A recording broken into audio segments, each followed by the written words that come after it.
afternoon, everybody. My name is Lisa, also known as Miss Lisa Ballerina, and I have tips and tricks to help you improve your preschool dance classes. Today, however, I'm in the car. We just had a hurricane category 1 come through the U.S. Virgin Islands last night, so I have no power, so I'm sitting out in the car to film this. But today's tips and tricks involve the number one problem you'll have in a preschool dance class, and I have your solution for that. And you're probably wondering what the number one problem is. So the number one problem we have as dance teachers in a dance class is getting the students to stay in their spot and focus. And I have the easiest solution for you for this.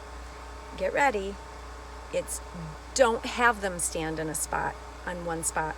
I know several of you use dots and I use stickers. Those are great. I do use those tools.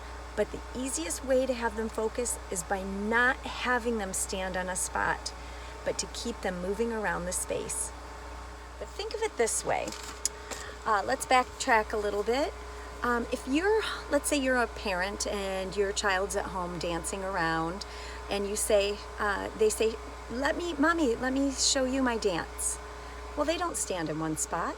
They move around. They move around the house. They show you all their moves. They do different level changes, different spatial patterns. How's this? Here's another one. When you think of advanced dancers, you go to a performance, you don't think of them standing still in one spot. Now, there's occasionally movements in one place, but you envision them moving around in the space. Here's another one to think about.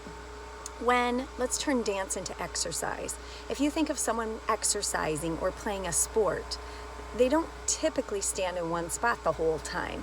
Basketball players move back and forth on the court. Soccer ball, same thing.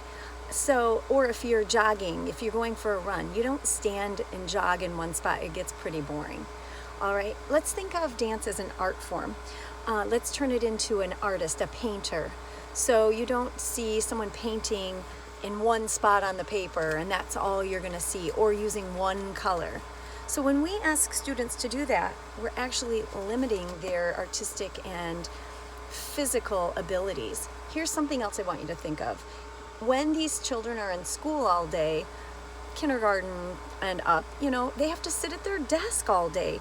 You're asking students to do the same thing. So let's say they go to school all day and the majority of their day they've been sitting around. Then they come to dance class and now you're asking them to stand on one spot all day. How are they supposed to focus? They're in a room, they're in a big room, they're on their feet, they want to move around. It's instinctual. Here's another thing to think about. We've got a lot of mental health issues going on nowadays, and when people are suffering with mental health problems, they feel the lack of motivation. They do not feel like moving around. They feel like lying around. And again, we need to help mentally these children by letting them move and being physically active. And the definition of dance, if you look it up, does not say standing in one spot. So here's the solution I have for you. You're going to need to create some type of choreography, or you need to tweak your choreography to create children's spatial patterns and movements around the space versus standing in one spot. So for example, this is just an easy example, the Itsy-Bitsy Spider. You use your fingers, down came the rain. Don't do just finger games. Stop doing finger games. They do that at school. They do that in music class. You need to turn that choreography into movements. So the Itsy-Bitsy Spider, maybe you could crawl on the floor like a spider, and then maybe the rain washes you and you roll on the floor like a spider and you're rolling like a log. And then out comes the sun. Maybe you could just sit up and, like a little sit up, you're working your core.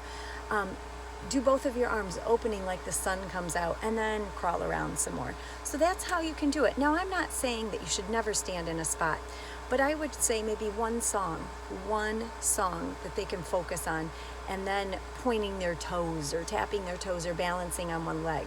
I feel that would be the ideal goal of your dance class. So take a look at what you've planned out, your class plans, see how much standing in one spot that you're doing, and then reassess your class plan. See what you can do to tweak it, to move them around in the space.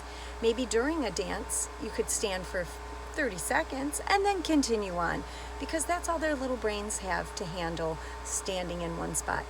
So that's the solution. I hope you try it with your dance class plans. Let me know how it worked out in the comments below. And if you have any other questions, or if you want to see my other tips and tricks, check out the comments below. But have a great day, and again, greetings from the U.S. Virgin Islands. I'm Miss Lisa Ballerina here in St. Thomas, and I'll show you a little bit outside. We have tree leaves still. The hurricane didn't destroy the entire island. I haven't been out yet to see what the problems are, but again, no power, and I'm sitting in my car just to have batteries. All right, have a wonderful day and happy teaching.